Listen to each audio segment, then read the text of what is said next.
నమస్తే. Welcome to ABP దేశం. గడిచిన నెల రోజులుగా దేశవ్యాప్తంగా విద్యార్థులంతా కూడా ఏకమవుతున్నారు. వాస్తవానికి చెప్పాలంటే నీట్ పరీక్ష పేపర్లు లీక్ అయిన తర్వాత విద్యార్థులంతా కూడా తీవ్ర ఆందోళన చెందారు. ఆ ఆందోళన కాస్త కాక్రోచ్ జనతా పార్టీ మూవ్‌మెంట్ రూపం అందుకుంది. మొత్తం ఈ పేపర్ లీక్ కావడము, సీబీఎస్ఈ లాంటి పరీక్షలు విఫలం కావడము, పరీక్షల నిర్వహణలోనే కేంద్ర ప్రభుత్వం పూర్తిగా విఫలం చెందిందన్న ప్రధానమైన ఆరోపణతో కేంద్ర విద్యాశాఖ మంత్రి రాజీనామా చేయాలి. ఈ మొత్తం జరిగిన తప్పిదాలన్నిటికీ ప్రభుత్వం బాధ్యత వహించాలన్న డిమాండ్ కొనసాగుతోంది. పార్లమెంట్ సమావేశాల ప్రారంభం రోజు నుంచి కూడా ఇది దేశవ్యాప్తంగా పెద్ద ఉద్యమ రూపం అందుకున్న నేపథ్యంలో కొంత ఉద్రిక్త పరిస్థితులు, అలాగే హింసాత్మక దిశగా వెళ్తున్న నేపథ్యంలో జరుగుతున్న పరిణామాలపైన మనతో మాట్లాడడానికి సిపిఎం పార్టీ సెంట్రల్ కమిటీ సభ్యులు, తెలంగాణ శాఖ పూర్వ కార్యదర్శి వీరయ్య గారు ఉన్నారు. అలాగే కాక్రోచ్ జనతా పార్టీ ప్రతినిధి విజయ్ ఉన్నారు. నమస్తే అండి. సార్ నమస్తే సార్. జరుగుతున్న పరిణామాల్ని మొదట మీరు ఎట్లా చూస్తారు సార్? ఎందుకంటే ఆ గడిచిన వారం రోజుల్లో అయితే కొంత హింసాత్మక రూపంలో వెళ్తుంది. ప్రభుత్వం భీష్మించి కూర్చుంది. చర్చలకు వచ్చేది లేదు. ముందైతే మీరు విరమించండి అన్నట్టుగా ఉంది. విద్యార్థులు కూడా అంతే మొండు పట్టుదలతో కనబడుతున్నారు. మొత్తం పరిణామాలు ఎట్లా చూస్తారు మీరు? విద్యార్థులది మొండి పట్టుదల అనే ప్రజెంటేషన్ కొంచెం సవరించుకోవాలేమో. విద్యార్థులు, యువతీ యువకుల చైతన్యం పెరుగుతోంది అని అర్థం చేసుకోవాల్సి ఉంటుంది. జరుగుతున్న అన్యాయాలను చూసి తల వంచుకుపోవడానికి ఇంకా ఏమాత్రం యువత సిద్ధంగా లేదు అనేది ఈ నెల రోజులుగా జరుగుతున్నటువంటి పరిణామాలు మనకు సూచిస్తున్నాయి. ఒక తీవ్రమైనటువంటి అన్యాయం జరిగింది. ఈ తీవ్రమైనటువంటి అన్యాయం జరిగినప్పుడు 20 లక్షల కుటుంబాలను అతలాకుతలం చేస్తున్న పరిస్థితి ఆ నీట్ పరీక్షలో పేపర్ లీకేజ్ అనేటువంటిది అసాధారణమైనటువంటిది. ఇంత జరిగినప్పుడు దానికి ఎవరు బాధ్యత వహించాలి? ప్రజాస్వామ్య వ్యవస్థలో దానికి బాధ్యత వహించే వాళ్ళు ఎవరో ఒకళ్ళు ఉండాలి కదా. విద్యాశాఖ మంత్రి బాధ్యత వహించరు, యూనియన్ గవర్నమెంట్ బాధ్యత వహించదు. మరి ఎవరు బాధ్యత వహించాలి? ఎవరు బాధ్యత వహించరు. యువతీ యువకులు మాత్రం తలవంచుకుపోవాలి అంటున్నారు పాలకులు. దీన్నే యువత ప్రశ్నిస్తోంది. ఖచ్చితంగా యూనియన్ గవర్నమెంట్ లో విద్యాశాఖ మంత్రి ఇందుకు బాధ్యత వహించాలి అని స్పష్టంగా కోరుతోంది. ఇది న్యాయసమ్మతమైనది, సరైనటువంటి డిమాండ్. దీంతోనే అన్ని పరిష్కారం అయిపోతాయని కాదు, కనీసం జవాబుదారీతనం ఉండాలి కదా. ప్రజలంటే ఖాతరు లేదు, ప్రజా సమస్యలంటే ఖాతరు లేదు. దీన్ని యువత అంగీకరించడానికి సిద్ధంగా లేదు. దాని పర్యవసానాలే ఇప్పుడు మనం చూస్తా ఉన్నాం. సోనం వాంగ్చుక్ గారి నిరవధిక నిరాహార దీక్ష కానీ, దాని కొనసాగింపుగా వేలాది మంది విద్యార్థులు, యూత్ ఆ నిరాహార దీక్ష శిబిరం దగ్గరికి చేరుకోవడం, సంఘీభావం ప్రదర్శించడం. ఇప్పుడు పార్లమెంటు సమావేశాలు ఎప్పుడైతే 20వ తేదీ నుంచి ప్రారంభమైనాయో, సహజంగానే ఎవరు విననప్పుడు, ప్రభుత్వం వినడానికి సిద్ధంగా లేనప్పుడు, ప్రధానమంత్రి మొండిగా ఉన్నప్పుడు మరి ఎక్కడ చెప్పుకోవాలి? అత్యున్నతమైనటువంటి చట్టసభ సమావేశాలు జరుగుతున్నాయి 20వ తేదీ నుంచి. దేశవ్యాప్తంగా పార్లమెంటు సభ్యులందరూ వచ్చి పాల్గొనేది అక్కడ. ప్రజలు ఎన్నుకున్నటువంటి అన్ని పార్టీల ప్రజాప్రతినిధులు ఆ సభలో ఉంటారు. ప్రధానమంత్రితో సహా ఈ మొత్తం నేరానికి బాధ్యత వహించాల్సిన విద్యాశాఖ మంత్రితో సహా మొత్తం మంత్రివర్గం అక్కడ ఉంటుంది. ఇక అంతకంటే మెచ్చిన ప్రదేశం ఇంకేముంటుంది? కాబట్టి ప్రజాస్వామ్యవాదులందరికీ అది సరైనటువంటి వేదిక. అక్కడ చర్చ జరగాలని విద్యార్థులు, యువతీ యువకులు కోరుకున్నారు. అందుకే చలో పార్లమెంట్ అన్న జంతర్ మంతర్ దగ్గర కూర్చుంటే ఎవరు వినట్లేదు. కాబట్టి పార్లమెంట్ దగ్గరికి పోదాం, అందరినీ కలుద్దాం. ఇకనైనా పార్లమెంట్ లోనైనా దీని మీద చర్చ జరిగి ప్రభుత్వం ఒక మెట్టు దిగుతుందేమో, చేసిన తప్పును సరిదిద్దుకుంటుందేమో అని ఆశించారు. కానీ తప్పు మీద తప్పు చేస్తోంది ప్రభుత్వం. వీరిని అడ్డుకునే ప్రయత్నం చేసింది. తీవ్రమైనటువంటి దాడులు. నన్ను చూస్తే మెట్రో స్టేషన్లు మూసివేస్తోంది. విద్యార్థులు, యూత్ అక్కడికి రాకుండా అడ్డుకుంటోంది. తీవ్రమైనటువంటి భయంకరమైనటువంటి లాఠీచార్జ్ చేస్తున్నారు. వాళ్ళు ఏం నేరస్తులా? ఇప్పుడు దీన్ని సమస్యను పరిష్కరించే బదులు నిన్నటి నుండి చూస్తూ ఉంటే ఒక ప్రమాదకరమైనటువంటి డైరెక్షన్ తీసుకున్నది సంఘ పరివారం.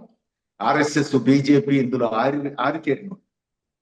ఈ కాక్రోచ్ జనతా పార్టీ పేరు మీద వివిధ విద్యార్థి సంఘాలు, యువజన సంఘాల పేరు మీద సాగుతున్నటువంటి ఈ ఉద్యమం రోజు రోజుకు విస్తరిస్తోంది. యువతి యువకులు పెద్ద ఎత్తున స్పందిస్తున్నారు. ఉద్యమం బలపడతా ఉంది. ఒక రోజు అణచివేస్తే ఆగిపోతుంది అనుకుంటే పార్లమెంటు వైపు పోయేందుకు ప్రతిరోజు ప్రయత్నిస్తున్నారు. ఈ రోజు చూస్తే 16 మెట్రో స్టేషన్లు మూసివేశారు. ఇప్పుడు దీని మీద ఒక దుష్ప్రచారం మొదలు పెట్టారు. ఒక భయంకరమైన దుష్ప్రచారం నిన్నటి నుంచి చూస్తున్నాం. బాధాకరమైంది ఏంటంటే మీడియాలో ఒక పెద్ద భాగాన్ని ఈ దేశంలో బడాబాబులు గుప్పిట్లో పెట్టుకున్నారు. ఇప్పుడు ఆ మీడియా సంస్థలు కొన్ని భయంతోనూ కొన్ని వ్యాపార ప్రయోజనాల కోసం అమ్ముడుపోయి ఈ ఉద్యమం మీద దుష్ప్రచారం మొదలు పెట్టినాయి. ఏమని? బంగ్లాదేశీయులు ఉన్నారట దీని వెనక, లేకపోతే పాకిస్తానీయులు ఉన్నారట, లేదా చైనా వాళ్ళు ఉన్నారని, లేదా వీళ్ళకి డబ్బులు ఎక్కడి నుంచి వస్తున్నాయని, ఔరంగజేబును సమర్థిస్తున్నారని, ఇట్లాంటి దుర్మార్గమైనటువంటి తప్పుడు ప్రచారాలు పార్టీలే నడుపుతున్నాయని కూడా, విద్యార్థులు కాదు పార్టీలు నడుపుతున్నాయి, ప్రతిపక్ష పార్టీలన్నీ ఏకమైపోతున్నాయని చెప్పాను. ప్రతిపక్ష పార్టీలు ఏకమైతే తప్పేమిటి? ప్రజాస్వామ్య వ్యవస్థలో అది కావాలి. ఇప్పటిదాకా కావట్లేదు. ఇప్పటిదాకా అది విద్యార్థి యువజన సంఘాలే చేస్తున్నాయి. కాక్రోచ్ జనతా పార్టీనే చేస్తోంది. మిగతా పార్టీలు మద్దతు మాత్రమే ఇస్తున్నాయి. అందరూ ఏకమై కదిలితే తప్పేమిటి అంటున్నారు. కదలాలి అంటున్నారు. అందుకని మనతో పాటు విజయ్ ఉన్నాడు sir. Vijay cockroach Janata party ప్రతినిధి, గతంలో ఆమ్ ఆద్మీ పార్టీ నుంచి సుదీర్ఘకాలం పనిచేసిన పార్టీ ఫౌండేషన్ దగ్గర నుంచి ఉన్నాడు కదా. విజయ్, ఏంటి కాక్రోచ్ జనతా పార్టీ ఏర్పాటే ప్రభుత్వానికి వ్యతిరేకంగా పనిచేయడమా, లేదా విద్యార్థి అవసరాలు, విద్యార్థుల విషయాలపైన అంశాల మీద పోరాటం కోసమా? ఏంటి అసలు మీ ప్రభుత్వం మీ మీద చేస్తున్న ఆరోపణలకు ఏంటి ప్రధాన సమాధానం సార్? అంటే ఇక్కడ వాళ్ళు ప్రధానంగా చెప్పడం ఏంటంటే, మీరు అన్నారు చర్చించాలి ప్రజాస్వామ్య వేదిక మీద, కాబట్టి పార్లమెంట్ లో చర్చిస్తే తప్పేంటి అంటున్నారు. నిన్న ఆయన జితేంద్ర సింగ్ అదే చెప్పాడు, చర్చకు మేము సిద్ధంగానే ఉన్నాం కానీ మీరు చర్చ కాదు కావాల్సింది, మంత్రి రాజీనామా కోరుతున్నారు, డైరెక్ట్ గా రాజీనామా అనేది మాకు సమ్మతం కాదు, ఇది కేవలం ప్రభుత్వాన్ని అస్థిరపరిచేది చేస్తున్న కుట్రగా అని చెప్తున్నాడు. ఎట్లా అంటే ఏమంటారు దాన్ని? గతంలో లాల్ బహదూర్ శాస్త్రి రైల్వే శాఖ మంత్రిగా ఉన్నప్పుడు ఒక రైల్వే యాక్సిడెంట్ జరిగితే లాల్ బహదూర్ శాస్త్రి గారు ఎవరు అడగకుండానే తనంతట తాను నైతికంగా బాధ్యత వహిస్తూ తన పదవికి రాజీనామా చేశారు. ప్రభుత్వం అంతా అస్థిర పాలైపోయిందా? ప్రభుత్వం విలువ పెరిగింది. లాల్ బహదూర్ శాస్త్రి గారి విలువ పెరిగింది, గౌరవం పెరిగింది, ప్రభుత్వం స్ట్రెంగ్త్ అయింది. ఎప్పుడైనా ఒక తప్పు జరిగినప్పుడు ప్రభుత్వం ఆత్మవిమర్శ చేసుకుంటే మంత్రి బాధ్యత వహించి సరిదిద్దుకునే ప్రయత్నంలో భాగంగా తను శిక్ష అనుభవిస్తే ఆ ప్రభుత్వానికి గౌరవం పెరుగుతుంది, బలపడుతుంది. అంతే తప్ప ఇప్పుడు మోడీ చెప్తున్నట్టు లేకపోతే మరొకళ్ళు చెప్తున్నట్టు ఇది ప్రభుత్వం అస్థిరపడటం ఏంటి?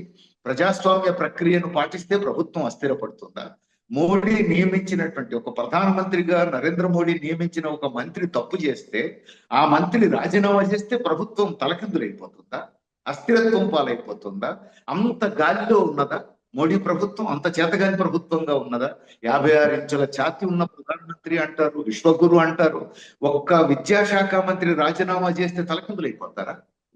ఇది నియంతృత్వ ధోరణి అనేది కదా. అంటే ఒరిగేది ఏముంది? ఇంతకుముందు ఈ రోజు ఉదయమే చిదంబరం లాంటి కాంగ్రెస్ పార్టీ నాయకుడు, సీనియర్ రాజకీయవేత్త, ఆయన కూడా అన్నారు మంత్రి రాజీనామాతో పరిణామాలు ఏం మారిపోతాయని. విజయ్, మీరు చెప్పండి, అసలు ఏంటి డిమాండ్? మంత్రి రాజీనామా చేయాలని కోరడం ఇంకా దానివల్ల ఏం సాధిస్తారు ఏంటి?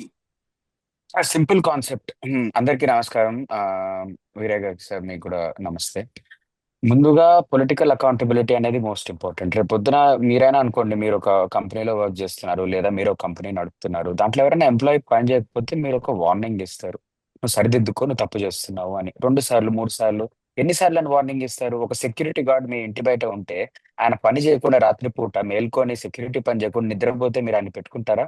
ఒకసారి చూస్తారు, 2వ రోజు తీసి ఇంకొకరిని పెట్టుకుంటారు. కింద స్థాయి నుంచి పైన అగ్రస్థాయి వరకు the entire education system compromise అయింది. పేపర్ లీక్ మాఫియా నడుస్తుంది. ఆయన ప్రమేయం లేకుండా, ఆయనకి తెలియకుండా ఇదంతా జరుగుతుంది అంటే మేము నమ్మడానికి సిద్ధంగా లేము. ఒక ఎడ్యుకేషన్ మినిస్టర్ కి తెలియకుండా ఇదంతా జరుగుతుందంటే అసలు ఆయన ఎడ్యుకేషన్ మినిస్టర్ పొజిషన్ లో ఉండడానికి అర్హుడే కాదు. ముఖ్యంగా ఫస్ట్ అర్హుడిని మీరు తీసాక తర్వాత మీరు వేరే వాళ్ళని పెట్టాక తప్పకుండా మేమేం తెలివి తక్కువలం కాదు కదా. అభిజిత్ అనే అతను బాస్టన్ యూనివర్సిటీలో చదువుకున్న అతను, Ashutosh one of the chief spokespersons London School of Economics ఐఐటీలో చదువుకున్న అతను. నేను Osmania University, Columbia University New York లో చదువుకున్న వాళ్ళం. మేమేం తెలివి తక్కువలం కాదు ఊరికే రిజిగ్నేషన్ అడగనీకి. Resignation is the first step of fixing political accountability, జవాబుదారీతనం. అది వచ్చిన తర్వాత ఎలా ఈ సిస్టమ్ ని బాగు చేయాలి అనేది కూడా మేము కూడా చర్చిస్తాం. రెండో విషయం, మనం ఈ ప్రొటెస్ట్ గురించి మాట్లాడితే ముందు మీరు అన్నారు అసలు ఈ కాక్రోచ్ జనతా పార్టీ ఎలా ఆవిర్భవించింది, ఏంటి ఈ ప్రయాణము అంటే, కేవలం ఒక సెటారికల్ గా, ఒక మీమ్ గా, మీరు బొద్దింకలు మీతో అయ్యేది లేదన్న ఒక సెటైర్ కి రెస్పాన్స్ గా అభిజిత్ తయారు చేసిన ఈ ఉద్యమం స్టార్టింగ్ నుంచి ఇది కేవలం ఆన్లైన్ కే పరిమితం అవుతుంది. నువ్వు నీలో అంత సత్తా ఉంటే నువ్వు ఇండియాకి తిరిగిరా, తిరిగి వచ్చాక ప్రొటెస్ట్ చేస్తే, ఒక్క ప్రొటెస్ట్ చేస్తే ఏమైతుంది, తర్వాత దేశవ్యాప్తంగా చేస్తే అక్కడక్కడ చేస్తే ఏమైతుంది, తర్వాత జంతర్ మంతర్ లో కూర్చుంటే, ఒకరోజు జంతర్ మంతర్ లో కూర్చుంటే ఏమైతుంది, ఎంతమంది వస్తున్నారు, జంతర్ మంతర్ లో ప్రొటెస్ట్ చేస్తుంటే మీరు బ్రెడ్ పకోడా తింటున్నారు. అసలు ప్రొటెస్ట్ దేనికోసం జరుగుతుంది? అది కదా మీరు అడగాల్సింది, జనాలు మాట్లాడాల్సింది. ఈ ప్రభుత్వము, వాళ్ళ మెషినరీ, వాళ్ళ దగ్గర అమ్ముడుపోయిన మీడియా అంతా ప్రొటెస్ట్ లో వీళ్ళు వస్తున్నారు, వాళ్ళు వస్తున్నారు. అసలు ప్రొటెస్ట్ చేయాల్సిన అవసరం ఏంది? అది మేము కోరుకుంటున్నాం. తప్పకుండా అందరి సహాయం తీసుకుంటాం మేము. మేము ఇప్పుడు ఇంకో విషయం, పొలిటికల్ పార్టీస్ వచ్చి పొలిటిసైజ్ చేస్తున్నాయి అంటున్నారు. తప్పేముంది దాంట్లో? ఇప్పుడు పవర్ లో ఉన్న వాళ్ళు, ఎస్పెషల్లీ జేపీ నడ్డా ఒక స్టేట్మెంట్ అన్నారు, ఏ లోగ్ ఇస్కే ఊపర్ రాజనీతి కర్ రహే అని. అంటే రాజనీతి అంటే నీకు అంత తప్పుడు విషయం అని అనిపిస్తే జేపీ నడ్డాకి, ముందు రాజనీతి నుంచి జేపీ నడ్డా తప్పుకోవాలి. నువ్వు కూడా చేస్తుంది రాజనీతినే కదా, జేపీ నడ్డా చేస్తుంది కూడా రాజకీయమే కదా, మరి మాకు నువ్వు తప్పుకోవచ్చు కావాల్సిన రాజకీయం నుంచి. దిశగా అది కోరాలి అంటే ఆ నీట్ పరీక్షలు కానీ లేకపోతే సిబిఎస్ఈ ఎగ్జామ్స్ కానీ ఎగ్జామ్స్ సజావుగా నడపడం ఎట్లా అనే దానికి మీ సలహాలు సూచనలు ఇవ్వండి, ఏమైనా డిమాండ్ ఉంటే చెప్పండి. కానీ మంత్రి ఎన్ని రాజీనామా రోజులు ఇవ్వాలి? చేయాలన్నా ప్రభుత్వాన్ని 20 బలహీనపరిచే ప్రయత్నం 20 అంటున్నారు.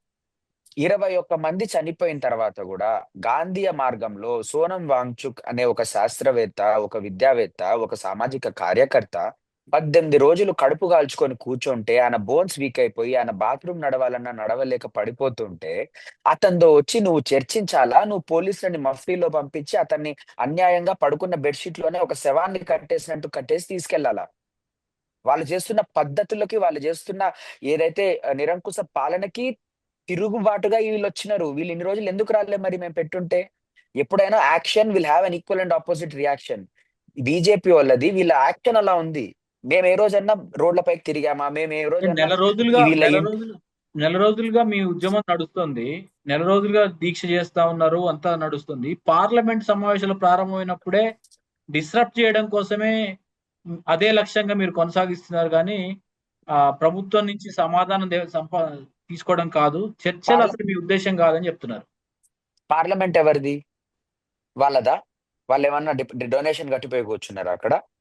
మేము ఓటేస్తే వెళ్ళి కూర్చున్నారు. మరి మేము ఎన్ని రోజులు జంతర్ మంతర్ లో కూర్చొని రండయ్యా రండయ్యా బాబు అని అడుగుతుంటే మాత్రం ఒక్క రోజు కూడా మేము కనపడంది. ఒక్కసారిగా మాపై జరిగిన అత్యాచారానికి సోనం వాంగ్చుక్ గారిని తీసుకెళ్లిన విధానం చూసి లక్షలాది మంది జంతర్ మంతర్ కి తరలి వచ్చినప్పుడు అప్పుడు కళ్ళు తెరుచుకున్నాయి జేపీ నడ్డావి.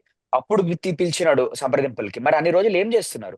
అన్ని రోజులు మాపై విష ప్రచారం చేశారు కానీ, అంత పెద్ద మనిషి కూర్చొని ఉన్నాడు, ఇంతమంది యువకులు కూర్చొని ఉన్నారు, వాళ్ళపై విష ప్రచారం నడిపినారు కానీ ఒక్క రోజన్నా ఒక్క మాట ఏమన్నా అంటే దేశద్రోహులు, యాంటీ టెర్రరిస్ట్. నేను నిజంగా అడుగుతున్నా, ఈ రోజు లక్షలాది మంది వచ్చినారు కదా వీడికి, వీళ్ళందరూ దేశద్రోహులు, యాంటీ టెర్రరిస్ట్ అంటే ముందు ఎడ్యుకేషన్ మినిస్టర్ కాదు, హోమ్ మినిస్టర్ రాజీనామా చేయాలి. ఎట్లా వచ్చినారు ఇంతమంది టెర్రరిస్టులు ఢిల్లీలోకి? ఇంతమంది దేశద్రోహులు ఎట్లా చొరబడినారు? విద్యార్థుల సహజమైన బలం కాదు, పొలిటికల్ పార్టీలు తరలిస్తున్న జనం అనేది ఒకటి నడిపిస్తా ఉన్నారు. దానికి ఏం సమాధానం ఏ చెప్తారు? పొలిటికల్ పార్టీ ఇంతమందిని తరలించింది? గత 10-12 లాస్ట్ టైం నిర్భయ విషయం జరిగినప్పుడు ఢిల్లీలో ఇంతమంది తరలి రావడం జరిగింది. ఆ తర్వాత ఏ పొలిటికల్ పార్టీ ఎంత ప్రయత్నించినా ఇంతమంది నిస్వార్థంగా జంతర్ మంతర్ కానీ ఢిల్లీకి కానీ రాలేదు. ఇది వాళ్ళలో ఉన్న కోపానికి, వాళ్ళలో ఉన్న అసహనాన్ని 12 ఏళ్లగా వాళ్ళని అణిచివేస్తుంటే వాళ్ళు తట్టుకోలేక బయటకు వచ్చినారు. వీళ్ళేమనుకున్నారు? సోనం వాంగ్చుక్ ని తీసేస్తే ఖతం అవుతుంది అనుకున్నారు. 2-3 లాఠీలు జరిపిస్తే ఖతం అవుతుంది అనుకున్నారు. ప్రస్తుతం ఉన్న జెన్జీ, ప్రస్తుతం ఉన్న మిలీనియల్స్ నువ్వు ఎంత అణిచివేస్తే మేము అంత పైకి లేస్తాం తప్పితే. కానీ మా బాధల్లో ఒకటే, ఇప్పటికి కూడా ప్రధానమంత్రి చేతిలో ఉంది. మేము కోరుతుంది 4 ధర్మేంద్ర ప్రధాన్ రాజీనామా చేయాలి. ప్రతి ఒక్క నీటి బాధితులకి ₹1 కోటి నష్టపరిహారం కలిగించాలి. పోలీసులు ఎవరైతే అత్యాచారం చేశారో, మొన్న ఎవరైతే లాఠీలతో మహిళలపై కొట్టారో, వృద్ధులపై కొట్టారో, పిల్లలపై కొట్టారో వాళ్ళపై కేసులు పెట్టాలి. విద్యార్థులపైన ఉన్న కేసులన్నీ తీసేయాలి. అండ్ దెన్ సోనం వాంగ్చుక్ గారిని విడుదల చేయాలి. ఆయనను విడుదల చేయడం జరిగింది మొన్న. ఆయన ఇంకా ఆయన కంటిన్యూ చేస్తున్నారు. కానీ ఈ ఈ 4 ప్రామిస్‌లు తీర్చడానికి మీకేంటి బాధ? మేమేమన్నా అడుగుతున్నామా? మేమేమన్నా మంత్రి కావాలని అడుగుతున్నామా? మేము ఇంకేమన్నా చేస్తున్నామా? ఇంత కానీకుండా మీరు తీర్చేస్తే అయితుండే కాదు గదా! ఎందుకు చేయట్లేదో అంటే నేను ఏది చెప్తాను. ఎందుకు జరగాలన్నా చేయట్లేదంటే ఏది జరగాలన్నా నేను చర్చలు చెప్తాను, ఒక్క జరగాలి నిమిషం. కదా. చర్చలకన్నిటికి కూడా మీరు చర్చలు చర్చలు అలవిగాని మేము రెడీ. డిమాండ్ ఒకటి పెట్టారు. కేంద్ర ఎవరిది మంత్రి డిమాండ్? రాజీనామా చేయాలనేది ఫస్ట్ డిమాండ్ గా పెట్టారు. అట్లా పెడితే ఏ 100%. ప్రభుత్వం ఎందుకంటే చిన్న చిన్న ప్రొటెస్ట్ లో గొడవలు ప్రతి చోట జరుగుతూ ఉంటే ఒక 1000 మంది జమ అయితే ఈ రోజు ఉదయం కూడా నేను ఒక అనలిస్ట్ తో మాట్లాడుతుంటే అదే అన్నారు. 1000 మంది జమ అయ్యి ప్రధానమంత్రి మాతో చర్చలకు రావాలంటేనో, ఒక 1000 మంది జమ అయ్యి కేంద్ర మంత్రి రాజీనామా చేయాలంటేనో అది ఎంత అసాధ్యమైన పని. ఇది నేపాల్ లాంటి, శ్రీలంక లాంటి బలహీన దేశం కాదు. ఇండియా ఈజ్ ఎ బలమైన కంట్రీ, బలమైన ప్రభుత్వం ఉన్నప్పుడు అన్నిటికీ చర్చలు మాత్రమే మార్గం. మీరు కావాలనే చర్చలకు అడ్డంకి పెడుతున్నారు అంటున్నారు. దానికేం చెప్తారు? మేము జేపీ నడ్డా గారింటికి వెళ్ళడం జరిగింది. ఆశుతోష్ గారు, సౌరవ్ దాస్ గారు 4 గంటలు కూర్చోబెట్టాడు. ఎప్పుడైతే ప్రొటెస్ట్ జరుగుతునిందో, ఎప్పుడైతే లక్షలాది మంది జంతర్ మంతర్ చుట్టూ నిలబడి ఉన్నారో, ఆ జన సముద్రం ఉన్నిందో ఢిల్లీలో, కావాలని ఆయన 4 గంటలు వాళ్ళని కనీసం 3 గంటలు ఫోన్‌లు తీసేసుకొని కూర్చోబెట్టడం జరిగింది. వాళ్ళు మేమింకెళ్ళిపోతాము, మేముండము అని అనంగా అప్పుడు ఆయన కలిసి 15 నిమిషాలు మాట్లాడి, ఓకే. ఈ మాటలు నేను సీనియర్ లీడర్‌షిప్‌తో చర్చిస్తా అన్నాడు. ఇదా వాళ్ళు చేసే సంప్రదింపులు? ఇదా వాళ్ళు చేసే చర్చలు? మీరు చెప్పండి, నిజంగా వాళ్ళకి చిత్తశుద్ధుంటే? వాళ్ళకి కేవలం ఒకటే. ఒక మంత్రి గనక రాజీనామా చేస్తే ఈరోజు జవాబుదారీతనానికి జనాలు ప్రశ్నించారు. దానికి బీజేపీలో ఉన్న అగ్రనాయకులు మోదీ తల వంచి అనే జవాబుదారీతనం కోసం ఆయన రిజిగ్నేషన్ గనక చేయిస్తే, నెక్స్ట్ నితిన్ గడ్కరీది ఎందుకు జరుగుతుంది? ఫ్యూయల్ ఎందుకు కల్తీ అవుతుంది? నెక్స్ట్ నిర్మలా సీతారామన్ అడుగుతారు. ఎందుకు ఇన్‌ఫ్లేషన్ పెరుగుతుంది? నెక్స్ట్ జయశంకర్ అడుగుతారు.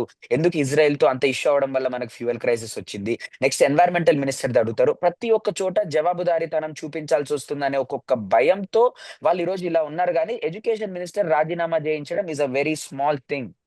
దానేదో మనం పెద్దగా భూతద్దంలో చూస్తున్నాం. ఎంతమంది చేయలేదు రాజీనామాలు ముందు? హ్మ్. మేమేం రాజీనామా చేసినంత మాత్రాన సిస్టమ్ బాగుపడుతుందని మేమేం ఒప్పుకోట్లేదు. But that is the first step.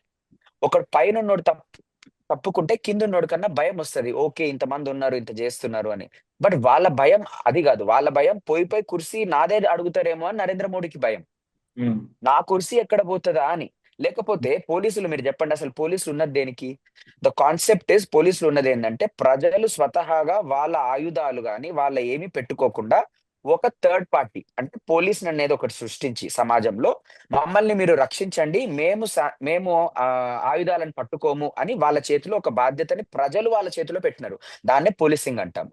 ఈరోజు వాళ్ళే ఆయుధాలు తీసుకొచ్చి కట్టెలకి నెయిల్స్‌ని బెట్టి కొడుతుంటే వృద్ధులని, పాపము అమాయకుల్ని, పిల్లని, ఒక 10 ఏళ్ల పిల్లోడున్నాడు ఈరోజు స్టేజ్ ఎదుటగా కాలిరిగిపోయిందతనికి. అసలు వాళ్ళు మనుషులా? గూండాలా? నేమ్ ట్యాగులు తీసేసొస్తున్నారు. నన్ను స్వయంగా నేను ఆర్గనైజ్ చేస్తూ పీస్‌ఫుల్‌గా చేద్దాము అని చెప్పి బయటికొచ్చి, ఎందుకంటే డిసార్గనైజ్డ్. ఎంతో మందొచ్చారు. ఒక్కొక్క చోట 1000 మంది, 3000 అట్లున్నారు. నేను ఒక 1000 మందిని వాళ్ళని నచ్చజెప్పి అందరం కూర్చోండి అని 10 నిమిషాలు సైలెంట్ ప్రొటెస్ట్ చేసినాం. ఒక్కడు గూడా ఒక్క మాట మాట్లాడలే. తర్వాత లేసి జనగణమన పాడినాం. నేనన్నా, "సార్ మేము సైలెన్స్‌గా ఉన్నాం. అంటే మేము వయలెన్స్ చేయనీకి రాలే. సార్ మేము జనగణమన పాడినాం. మేము యాంటీ నేషనల్స్ కాదు. మేము దేశభక్తులం. మమ్మల్ని శాంతియుతంగా ఎళ్ళనీయండి. మేము కూర్చుంటాము. వాళ్ళు ఆహ్, మా స్వరం వినేంత వరకు మేము నినాదాలు చేయాలనుకుంటున్నాము. మేమేం పార్లమెంట్‌కు లోపలికెళ్ళే ఉద్దేశ్యం మాకు లేదని" చెప్పినాం. పోలీసులోళ్ళొచ్చి నా దగ్గరికి "మార్ దూంగా తుझे" అన్నాడు గట్టిగా చెవులో. అంటే నేను చంపేస్తా అని అంటున్నాడు. ఇదా వాళ్ళు హ్మ్. మాట్లాడాల్సింది మాటలు? అమ్మాయిలని రొమ్ము పైన కొడుతున్నారు వాళ్ళు. అదా కా ల క లాఠీ తీసుకొని వాళ్ళ ఎనకాల కొడుతున్నారు. బట్టలు కానీ అంటే ఇది ఎంతవరకు చింపలేదు గానీ, వాస్తవం? ఎందుకంటే బట్టలు పోలీసుల చింపుతామన్నారు. తరపు నుంచి లేకపోతే కొంతమంది ప్రభుత్వ తరపు నుంచి కూడా కొన్ని వీడియోలొస్తా ఉన్నాయి. రాళ్ళు, కర్రలతో మీరు కూడా ఎదురు దాడి చేస్తున్నారు. నిన్న రాత్రి కూడా పోలీసులకు గాయాలయ్యాయి. పోలీసు ఉన్నతాధికారులు ఏసీపీ స్థాయి ర్యాంక్ అధికారులకు గాయాలయ్యి వాళ్ళని ఆస్పత్రికి తరలించే పరిస్థితొచ్చింది. దానికి కారకులెవరు? నిజంగా మిస్‌క్రీయంట్స్ లేరా మీ మీరు మాబ్‌లో? మీరు ఒకటి అర్థం జేసుకోవాలి. ఒక పరిమితి దాటిన తర్వాత, ఒక స్టేజ్ దాటిన తర్వాత, ఒక గ్రౌండ్ దాటిన తర్వాత దాంట్లో మా కంట్రోల్ గూడా తప్పుతది. మేమేమి ఆర్ఎస్ఎస్ లాగా 100 ఏళ్ల నుంచి నడుపుతలేము. మా దగ్గరేమి 1000 మంది వాలంటీర్లు లేరు. మా దగ్గరేమి 1,00,00,000 పీఎం కేర్ ఫండు, దాని తర్వాత అదాని, అంబానీలు పైసలు ఇచ్చేటోళ్ళు లేరు. మేము స్వతహాగా చందా యేసుకొని జేస్తున్నాం. అలాంటప్పుడు మీరు ఒక వాయిస్ ని అంతగా అణిచివేస్తే, మేము వైలెన్స్ వద్దు, మేము సైలెన్స్ గానే చేద్దాం అంటున్నాం. కానీ మీరు చేసిన బ్రూటల్ అటాక్ ని చూసి ఎవరికి లోపల నుంచి రాదా? ఓ రక్తం ప్రవహిస్తున్న ఏ ఒక్కడికైనా, రోషం ఉన్న ఏ ఒక్కడికైనా కోపం వస్తది. అయినా మేము కంట్రోల్ చేయాలని చేస్తున్నాం. దీంట్లో కొంతమంది అలా చేసిండొచ్చు, అది తప్పు, మేము దాన్ని కాదనట్లేదు. బట్ ముఖ్యంగా మీరు అర్థం చేసుకోవాల్సింది, చాలా మంది బీజేపీ, ఆర్ఎస్ఎస్ గుండాలు వచ్చినారు ఇప్పుడు. వాళ్ళు రెచ్చగొడుతున్నారు. వాళ్ళు నినాదాలు ఇస్తున్నారు. వాళ్ళు కావాలని పోలీసులపై ఇది చేస్తున్నారు. గాంధీయ మార్గంలో అంబేద్కర్ ఐడియాలజీతో, భగత్ సింగ్ రెవల్యూషనరీ ఐడియాలజీతో మేము నడుస్తున్నాం గానీ, మేము ఇక్కడ యాంటీ సోషల్ ఎలిమెంట్స్ గానీ, ఎవరిపైన దాడి చేయాలని గానీ ఉద్దేశం మాకు లేదు. మేము చేయట్లేదు. ఫ్రమ్ డే వన్ నుంచి మేము పీస్ఫుల్ ఫాలో అవుతున్నాం. అయినా మేము పీస్ఫుల్ గా పార్లమెంట్ దగ్గరికి వెళ్ళిస్తే మమ్మల్ని వెళ్ళనియచ్చు కదా. ఉమ్. కూర్చున్న వాళ్ళ మధ్య టీయర్ గ్యాస్ వేయడం ఏంటి నాకు అర్థం కాదు. జంతర్ ఇప్పుడు మంతర్ లో మీరు మీరు కూర్చున్న వాళ్ళ మధ్య మీరు నిజంగానే చర్చ జరగాలంటే మీరు నిజంగా వాంగ్చుక్ గారు కనుక ఆయనలాగా దీక్ష చేసుంటే ప్రభుత్వం దిగొచ్చేది కదా. మీరు ఎందుకు పార్లమెంట్ మీదికి ముట్టడికి వెళ్ళడానికి కాదు, మీరు దాడి చేయడానికి వెళ్ళారనేది ముట్టడే ఒక ఆరోపణ కదా. లేదు. అది తప్పుడు వాదన. మాకు దాడి చేయాలనే ఉద్దేశం లేదు. మేము అలాంటి పద్ధతుల్లో నమ్మం. నేపాల్, బంగ్లాదేశ్ ఎగ్జాంపుల్ గా తీసుకోవాల్సిన అవసరం లేదు మాకు. మహాత్మా గాంధీ ఉన్నాడు. మహాత్మా గాంధీని ఎగ్జాంపుల్ గా తీసుకున్న చాలా దేశాలు ఉన్నాయి. నెల్సన్ మండేలాతో మొదలు పెట్టుకొని ఎన్నో దేశాలు ఉన్నాయి. ఆయన మాకు స్ఫూర్తి. నేపాల్, బంగ్లాదేశ్ కాదు మాకు స్ఫూర్తి. ఈ తప్పుడు వాదనని కొంతమంది పంచుతున్నారు కానీ, మేము శాంతియుతంగానే చేస్తున్నాం. వాళ్ళకి చర్చించే ఇంట్రెస్ట్ లేదు. అది మీరు అర్థం చేసుకోవాలి. నేను ఒకటే చెప్పదలుచుకుంటున్నా. ఎంత అణిచివేస్తే అంత పైకి లేస్తుంది. ఎంత నువ్వు వైలెన్స్ వాడితే దానికి రెండింతలు కొంతమంది వాడతారేమో. మేం బాధ్యులం కాదు. ఇది నువ్వు నీ అహం వర్సెస్ నరేంద్ర మోడీ అహం వర్సెస్ స్టూడెంట్స్ లైఫ్స్. ఇది నడుస్తుంది ఈక్వేషన్. నరేంద్ర మోడీ గారి అహంభావము, అతని అధికార దాహం ముఖ్యమా? 24 లక్షల మంది నీట్ విద్యార్థులు జీవితము, దేశంలో ఉన్న యువత నిరుద్యోగ సమస్యలు, 21 మంది నీట్ బాధితులు నా జీవితాలు ముఖ్యమా అనేది ఆయన డిసైడ్ చేసుకోవాలి. మీడియా డిసైడ్ చేసుకోవాలి. సామాజిక కార్యకర్తలు, పొలిటికల్ పార్టీస్ డిసైడ్ చేసుకోవాలి. రిజైన్ చేయమనండి. ఇమ్మీడియట్ గా అన్ని ప్రొటెస్ట్ ఆగిపోతాయి. ఉమ్.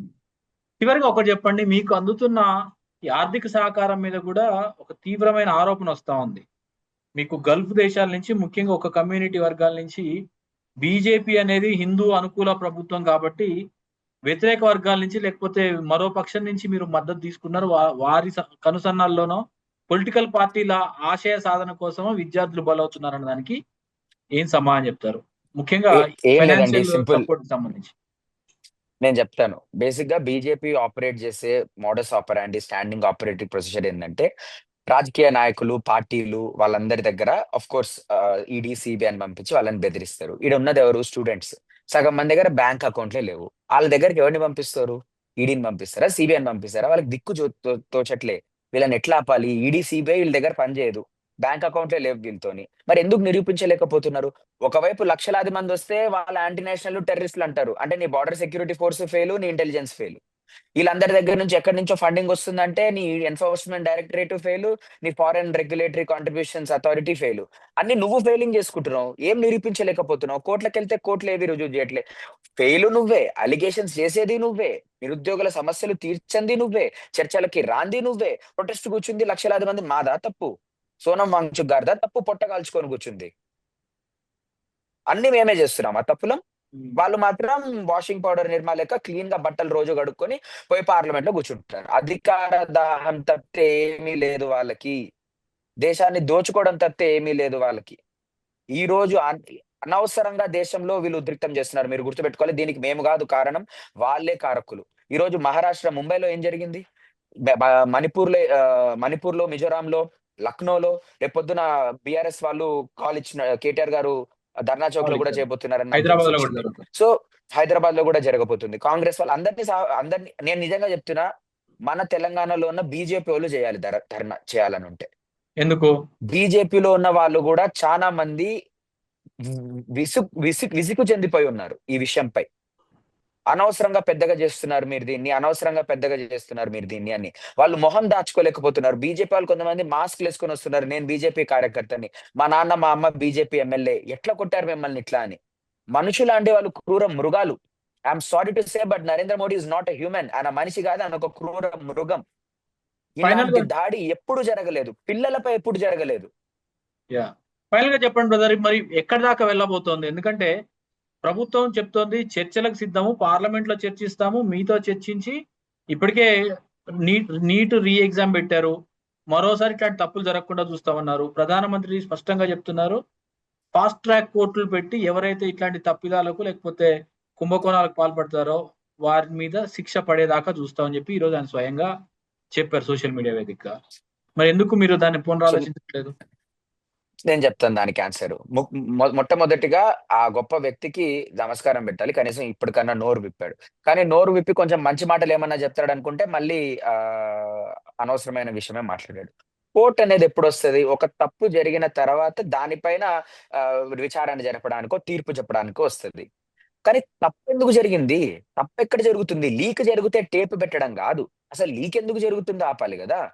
ఫాస్ట్ ట్రాక్ కోర్టులు ఎన్నో పెట్టారు. ఫాస్ట్ ట్రాక్ కోర్టులు, the problem is in the system, education system. The problem is not in the court. నువ్వు ఇక్కడ ప్రాబ్లం ఆపకపోతే ఫాస్ట్ ట్రాక్ కోర్టులో లక్షలాది కేసులు వస్తాయి, నువ్వు కోర్టులో కూర్చొని ఉంటావు. అసలు తప్పు కోర్టు వరకు వెళ్ళకూడదు అనేది కదా పబ్లిక్ గవర్నెన్స్, పబ్లిక్ అడ్మినిస్ట్రేషన్ అంటే. ఓకే. కోర్టులు పెట్టి ఏం లాభము? సో మీరు ఏం కింద నుంచి చేయబోతున్నారు కింద నెక్స్ట్? స్థాయి నుంచి our demand is very clear. We are here at Jantar Mantar. Jantar Mantar లోనే ఉంటున్నాము, జంతర్ మంతర్ లోనే బస చేస్తున్నాము. మీరు ఫండింగ్ గురించి కూడా అన్నారు. వేలాది మంది దేశవ్యాప్తంగా స్విగ్గీ, జొమాటో, ఇదని అదని పంపించేస్తున్నారు. అన్నము, తిండి, కూర్చోనికి పడుకోనికి మ్యాట్లు, ఇవి అవి అక్కడ చెప్తున్నారు. ఎవరికో ఒకరికి ఇచ్చేయండి. అక్కడ ఆకలితో ఉన్నోనికి ఇచ్చేయండి, దాహంతో ఉన్నోనికి ఇచ్చేయండి, పడుకోవాలనుకున్నోనికి ఇచ్చేయండి. ఇది మా ఫండింగ్, ఈ దేశ ప్రజలు మా ఫండింగ్, ఇది మా ధైర్యం. మాకెవడో గల్ఫ్ నుంచి ఇవ్వాల్సిన దౌర్భాగ్యం మాకు పట్టలే, జార్జ్ సోరోస్ దగ్గర నుంచి తీసుకోవాల్సిన దౌర్భాగ్యం మాకు పట్టలే. ఇన్ని రోజు చాలా మంది మీడియా హౌసెస్ ని గుప్పెట్లో పెట్టుకొని ఇప్పుడు కూడా దుష్ప్రచారం చేస్తున్నారు. రైట్. లాఠీ చార్జ్ జరిగిన అమాయకులు ఇప్పుడు 25 మంది మా స్టేజ్ ఎదుట కూర్చొని ఉన్నారు. మేము అదే పనిగా కూర్చోబెట్టినాం వాళ్ళని. వాళ్ళకేమి ఇష్టంతో కూర్చోలే, వాళ్ళు ఇంటికెళ్ళి ఉండొచ్చు. వాళ్ళకి ఇల్లు లేక ఢిల్లీ కోసం వస్తే వాళ్ళని కొట్టిన వాళ్ళు ఉన్నారు మా దగ్గర, వాళ్ళని చూపించట్లే వీళ్ళు. సో మీరు పోలీసులు చూపిస్తున్నారు. కొంతమంది లాఠీలతో అద్దాలను పగలగొట్టారు, వాళ్ళు స్వయంగా, అది చూపించట్లే వీళ్ళు. ఎవరో కొంతమంది మిస్క్రెంట్స్ దూరి వాళ్ళు రాళ్ళేసినంత మాత్రాన మేమేదో చేసినట్టు చూపిస్తున్నారు. అసలు ఈ సిచ్యువేషన్ వచ్చిందే మీ వల్ల. కంట్రోల్ చేసే మెకానిజం ఏం లేదా? మీరు ఏం చేయాలనుకుంటారు? ఎట్లా మేము చేయబోతున్నారు? మేము సుమారు 200 మంది కొత్త వాలంటీర్స్ ని ఐడెంటిఫై చేశాము, ఐడి కార్డ్స్ ఇవ్వబోతున్నాము. రెగ్యులర్ గా మా సాయశక్తుల పాట్రోలింగ్ చేస్తాము, చూస్తాము. తప్పుడు వాదనలు ఎవరిచ్చినా ఆపుతాము. హ్యూమన్ చైన్ ఫామ్ చేస్తున్నాము. ఎవరు కావాలని పోలీసులని ప్రేరేపించడానికి కొంతమంది తీసుకెళ్లిపోతారు జనాలను, రండి వాళ్ళపైకి రండి అని. అలా వెళ్ళనీయకుండా హ్యూమన్ చైన్ ఫామ్ చేస్తున్నాము. మేము నిద్ర లేక ఎండ వాననక మేము కష్టపడుతున్నాం, కానీ అది పోలీసుల బాధ్యత కూడా. జంతర్ మంతర్ కొంతమంది తరలి వస్తుంటే ఏర్పాట్లు ఎందుకు చేయట్లేదు మీరు? బాధ్యత మీ బాధ్యత కూడా కదా. మీ పైసలు, మీ పన్నులు, మా పన్నుల వల్లనే కదా మీకు వేతనాలు కొద్దిసేపు వస్తున్నాయి. క్రితము మరి అలాంటప్పుడు యా. నేను అనేది, పోలీసులు సెక్యూరిటీ ఫెసిలిటేట్ చేయాలి. అక్కడ సెక్యూరిటీ చెక్ చేయాలి, అక్కడ కనీసం బ్యారికేడింగ్ కరెక్ట్ గా పెట్టుకోవాలి. మేము జంతర్ మంతర్ దగ్గరే ఉంటున్నాం కదా, మేమేం చలో సాంసద్ అని ఇవ్వలేదు కదా. మొత్తం అక్కడ చేతులు ఎత్తేసి బయటికి వచ్చి నిలబడితే అక్కడ ఎవడన్నా ఏమన్నా చేస్తే ఎవరు బాధ్యులు? పోలీసులని మనము కేవలం పొలిటీషియన్స్ కి, కేవలం పార్లమెంట్ కి ప్రొటెక్షన్ గా చూస్తున్నాం, అది తప్పు. Police are there for common public, they are to maintain law and order. వాళ్ళు ఫెసిలిటేట్ చేయాలి. వాళ్ళు వెళ్ళి జేపీ నడ్డా గారు మీరు ఏం చెప్పాలో చెప్పండి, అమిత్ షా గారు మీరు ఏం చేయాలో చెప్పండి, ఎవరిని లాఠీలు పిల్లెట్ గన్లు వాడాలా ఏం అది కాదు. జేపీ నడ్డా గారు, అమిత్ షా గారు చెయ్యి జారిపోతుంది పరిస్థితి, ఆయన రిజైన్ చేపియండి అని చెప్పాలి పోలీసులు. గ్రౌండ్ రియాలిటీ వాళ్ళు చూస్తున్నారు. పోలీసులు గూండాలు లెక్కర మారి నేమ్ ట్యాగులు తీసేసుకొని మఫ్టీలో వచ్చి ఎవడు పోలీసో ఎవడు పోలీసు కాదో అర్థం కాలేదు, హెల్మెట్ వేసుకొని లాఠీలు వేసుకొని మఫ్టీలో వస్తున్నారు. మరి వాళ్ళు గూండాలు కదా? సో ఇది కొనసాగుతుందని చెప్తున్నారా? అల్టిమేట్ గా ఏం చెప్తారు? 100% కొనసాగుతుంది. దీన్ని ఇంకా పెద్ద కాకముందే మేము కోరుతున్నాము, దీన్ని ఇంకా పెద్ద కాకముందే మీరు అంతం చేయండి, మా డిమాండ్లను పూర్తి చేయండి. మేమేం గొంతమ్మ కోరిక కోరట్లే. ఒక మంత్రి రిజిగ్నేషన్, 70-80 మంత్రులు ఉన్నారు, ఒక మంత్రిని తీస్తే ఏం పోతుంది నాకు అర్థం కాదు. మీరే చెప్పారు కదా, ఒక మంత్రిని తీసేస్తే నితిన్ గడ్కరీ దగ్గరికి వెళ్తాం, నిర్మలా సీతారామన్ దగ్గరికి వెళ్తాము. తప్పుంటే వెళ్తాం, తప్పేముంది? తప్పుంటే వెళ్తాం, వాళ్ళ జాగిరా అది, parliament. Right. All the best brother. మీరు మీ లక్ష్యాన్ని సాధించే దిశగా వెళ్ళాలని కోరుకుంటాం సార్. ఎట్లా చూస్తారు సార్? ఇప్పుడు విజయ్ తన ఆగ్రహాన్ని, కొంచెం ఆవేశాన్ని కూడా చెప్పారు. దీని వెనుక రాజకీయ పార్టీలు, ముఖ్యంగా విపక్షాలు ఏమైనా రాజకీయ అవకాశాన్ని వెతుక్కుంటున్నాయా? విజయ్లో వచ్చింది ఆగ్రహం నేను అనుకోవట్లేదు, అది ఆలోచన పూరితమైనటువంటి మాటలు, రేపు జరగవలసినటువంటి విషయాలవి. అందుకని వాటిని ఏదో ఆగ్రహం అని, ఆవేశం అని కొట్టివేస్తే ఉపయోగం లేదు. రెండవది ఏంటంటే, ఇప్పుడు ఇప్పుడున్న పాలకులకు వాళ్ళు ఎంతసేపు ఎలక్టోరల్ బాండ్స్ పేరుతో వచ్చిన అవినీతి సొమ్ముతో, అంబానీ అదానీ సొమ్ముతో నడుస్తున్నటువంటి నాయకులు. వాళ్ళకి ప్రజల మద్దతుతో నడిచే ఉద్యమాలు అర్థం కావు. రెండోది, ఈ దేశం 200 సంవత్సరాల పాటు బ్రిటిష్ తెల్లదొరలకు వ్యతిరేకంగా పోరాడి సాధించుకున్నటువంటి స్వాతంత్ర్య భారతదేశం ఇది. సుదీర్ఘకాలం సాగినటువంటి ఉద్యమ ఫలితం ఈ స్వాతంత్ర్యం. అది ప్రజలు భాగస్వాములై ప్రజలు పోరాడి సాధించుకున్నది. ఆ పోరాటంతో అణువంత సంబంధం లేనటువంటి వాళ్ళకి కూడా అధికారంలో ఉన్నవాళ్ళు ఢిల్లీలో. కాబట్టి అలాంటి ఉద్యమాలంటే వాళ్ళకి అర్థం కావు, ప్రజల ప్రయోజనాలు అర్థం కావు, ప్రజా ఉద్యమాలు అర్థం కావు, ప్రజాస్వామ్యం అంటే వాళ్ళకు గిట్టదు. వాళ్ళు ప్రజాస్వామ్యాన్ని గౌరవించడానికి సిద్ధంగా లేరు. అందుకే ప్రతిదీ రాజకీయం చేస్తున్నారు అంటున్నారు. వాళ్ళు అధికారంలో ఉన్నది రాజకీయం చేస్తున్నది వాళ్ళు కూడా కదా. అధికారంలో ఉండడం అంటేనే రాజకీయం చేయడం కదా. మరి రాజకీయ పార్టీలు అంటే వాళ్ళకి ఎందుకు వ్యతిరేకం? ప్రజా ఉద్యమాలంటే ఎందుకు వ్యతిరేకం? ప్రజా సంఘాలంటే ఎందుకు వ్యతిరేకం? యువతి యువకులంటే ఎందుకు వ్యతిరేకం? చదువుకున్న యువత అంటే ఎందుకు వ్యతిరేకం? ఎందుకు వ్యతిరేకం అంటే వాళ్ళని ఎవరు ప్రశ్నించడానికి వీల్లేదు. ఎవరు ప్రశ్నించినా వాళ్ళు సహించగలరు. ఈరోజు మోడీ ప్రజాప్రతినిధి అనుకోవట్లేదు, తనను తాను ఒక రాజు. అందుకే మీరు చూడండి, జవహర్ లాల్ నెహ్రూ మ్యూజియంలో పెట్టినటువంటి రాజదండాన్ని తీసుకొచ్చి పార్లమెంట్ లో పెట్టారు నరేంద్ర మోడీ. దాని అర్థం ఏంటిది? భారతదేశ ప్రజానీకానికి ఒక సంకేతం ఇస్తున్నారు. ఇక ముందుండేది ప్రజాస్వామ్యం కాదు, రాచరికమే. ఇక ముందుండేది ప్రజాస్వామ్యం కాదు, నియంతృత్వమే, అణచివేత చర్యలే అనేటువంటి సంకేతం ఇచ్చారు రాజదండాన్ని తీసుకొచ్చి పార్లమెంట్ లో పెట్టడం ద్వారా. తాను ఒక రాజుగా తాను భావిస్తున్నాడు. అందుకే ఇక్కడ రాజకీయ పార్టీలు అంటే భయపడుతున్నాడు, ప్రజా ఉద్యమం అంటే అసహనం ప్రదర్శిస్తున్నారు. అందుకని ఏమాత్రం నిజంగా ప్రజాస్వామ్యం మీద విశ్వాసం ఉన్నా తక్షణం జవాబుదారీతనం అనేది అత్యంత కీలకమైంది ప్రజాస్వామ్య వ్యవస్థలో. కాబట్టి ఇప్పుడు జరిగినటువంటి నేరపూరితమైనటువంటి చర్యకు బాధ్యత వహిస్తూ విద్యాశాఖ మంత్రి రాజీనామా చేయడం అనేది సమస్య పరిష్కారానికి తొలి చర్య అవుతుంది. తొలి చర్య. మీరు మాట్లాడేటప్పుడు అన్నారు, ఇలాంటివి జరగకుండా సలహాలు ఇవ్వాలి, సూచనలు ఇవ్వాలి, మంత్రిని రాజీనామా చేయమని అడగడం ఏమిటి అని ఒక ప్రశ్న మీరు వేశారు మధ్యలో. నేను చెప్పేది ఏంటంటే, ఒక ఇంట్లో దొంగలు పడ్డారు, లేదు ఒక ఆయన్ని రౌడీలు వచ్చి తల పగలగొట్టి పోయారు. ఇలాంటి అరాచకం జరగకుండా సూచనలు ఇవ్వండి, దాడి చేసిన వాడిని పట్టుకోండి అంటారేమిటి, కేసు పెట్టండి అంటారేమిటి, జైల్లో పెట్టండి అంటారేమిటి అంటే దాన్ని ఎట్లా అర్థం చేసుకోగలం మనం? కానీ అంటే ఇక్కడ సమస్య పరిష్కారం, ఎగ్జామ్ అయిపోయింది, పిల్లలంతా రోడ్ల మీద ఉన్నారు, హింసాత్మక దిశగా వెళ్తోంది. ఇప్పుడు సంఘ వ్యతిరేక వర్గాలు కూడా అందులోకి వచ్చాయి అనేది ఒక నడుస్తుంది. కొద్ది రోజుల తర్వాత వీళ్ళ మీద వ్యతిరేకత పెంచే ప్రయత్నం అయితే ప్రభుత్వం తరపు నుంచి జరుగుతుందా లేకపోతే వ్యతిరేక రాజకీయ పక్షం నుంచి జరుగుతుందో చెప్పలేం. కానీ ఇదైతే సమాజానికి కొంత ఇబ్బందికరమైన పరిణామం కదా. అందుకని ఒక మధ్య మార్గాన్ని వెళ్లాల్సిన అవసరం ఉంది కదా అనేది నా ఉద్దేశం. మొదటి అంశం, ఖచ్చితంగా ఇప్పుడు యూత్ లో విద్యార్థుల్లో వస్తున్న స్పందన చూస్తే రానున్న రోజుల్లో ఉద్యమం మరింత విస్తరించే అవకాశం ఉంది, ఉద్యమం ఉధృతమయ్యే అవకాశం ఉంది. అది జరగాలని నేను కోరుకుంటున్నాను. దీనికి బాధ్యత వహించాల్సింది పాలకులే, నరేంద్ర మోడీ ప్రభుత్వమే బాధ్యత వహించాలి. ఈ ఉద్యమమే ప్రారంభం కాకముందే మంత్రిని రాజీనామా చేయించి ఉంటే ప్రధానమంత్రి విలువ పెరిగేది, గౌరవం పెరిగేది, ప్రభుత్వం విలువ పెరిగేది, ప్రభుత్వం మీద నమ్మకం పెరిగేది, ప్రజాస్వామ్య వ్యవస్థ మీద ప్రజలకు విశ్వాసం పెరిగేది. అనేక మంది ఇలాంటి పునరావృతం కాకుండా సూచనలు ఇవ్వడానికి ముందుకు వచ్చేవాళ్ళు.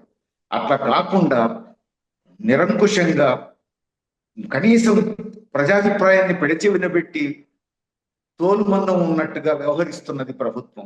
దాని ఫలితం ఈరోజు పోరాటం పెరుగుతూ ఉంది. రెండవది, అసాంఘిక శక్తులు చేరుతున్నాయన్నారు. అసాంఘిక శక్తులు చేరడం కాదు, అసాంఘిక శక్తుల్ని చేర్చి అక్కడక్కడ రాళ్లు వేయించి ఈ ఉద్యమం పట్ల తప్పుడు ప్రచారం చేయడానికి బీజేపీ, ఆర్ఎస్ఎస్, ప్రభుత్వం ప్రయత్నం చేస్తున్నాయి. అది వాళ్ళకు వెన్నతో పెట్టినటువంటి విద్య. కానీ ప్రజలు చైతన్యవంతం అవుతున్నారు, ఇవి చెల్లుబాటు కావు. ఇలాంటి తప్పుడు ఎత్తుగడలు మానుకోవాలి పాలకులు. సమస్య పరిష్కారం. విజయం చెప్పాల్సిన చివరిగా ఏం లేదు, ఒక చిన్న రెస్పాన్స్ మీరు అన్నదానికి అన్న. అది మేము ఇప్పటికి కూడా సిద్ధమే వాళ్ళతో చర్చించడానికి. కానీ జేపీ నడ్డా గారి ఇంట్లో కాదు, బీజేపీ హెడ్ క్వార్టర్స్ లో కాదు, జంతర్ మంతర్ కి రావచ్చు, జంతర్ మంతర్ లో చర్చిద్దాం. వద్దు ఇక్కడ చాలా మంది ఉంటారు, మంచిగా ఉండదు అంటే మీరు ఒక ప్లేస్ చెప్పండి. Constitution club of Indiana, press club of Indiana, ఒక న్యూట్రల్ ప్లేస్ చెప్పండి, అక్కడికి వస్తాం. అక్కడికి వచ్చి చర్చించడానికి సిద్ధం. అభిజిత్ సిద్ధము, ఆశుతోష్ సిద్ధము, సౌరవ్ దాస్, ముగ్గురు ఎవరైతే స్పోక్స్ పర్సన్ మెయిన్ ఉన్నారో వాళ్ళు ముగ్గురు సిద్ధంగా ఉన్నారు. కానీ ప్రభుత్వం ఏమంటుంది? బీజేపీ హెడ్ క్వార్టర్స్ కి రావాలి, లేదా సారీ మా ఇంటికి రావాలి, జేపీ మా నడ్డా గారి ఆఫీస్ కి ఇంటికి రావాలి. రావాలి. అవి ఎలా సాధ్యము? మీ ఇంటికి వచ్చి ఎందుకు మాట్లాడతాం? ఒకసారి వచ్చాము, ఏ రోజైతే మెయిన్ లీడర్షిప్ గ్రౌండ్ లో ఉండి కోఆర్డినేట్ చేయాలో నువ్వు వాళ్ళని తీసుకెళ్లి రైట్. 4 గంటలు బంధించి 15 నిమిషాలు మాట్లాడితే ఎలా మీపై నమ్మకం వస్తుంది? ఇప్పటికి కూడా మేము చర్చలకు సిద్ధమే, కానీ ఒక న్యూట్రల్ ప్లేస్ కి వస్తే మేము మాట్లాడడానికి సిద్ధం. Right. Thank you very much Vijay sir. నమస్కారం అండి. చాలా థ్యాంక్స్ సార్, మంచి అభిప్రాయాలు చెప్పారు.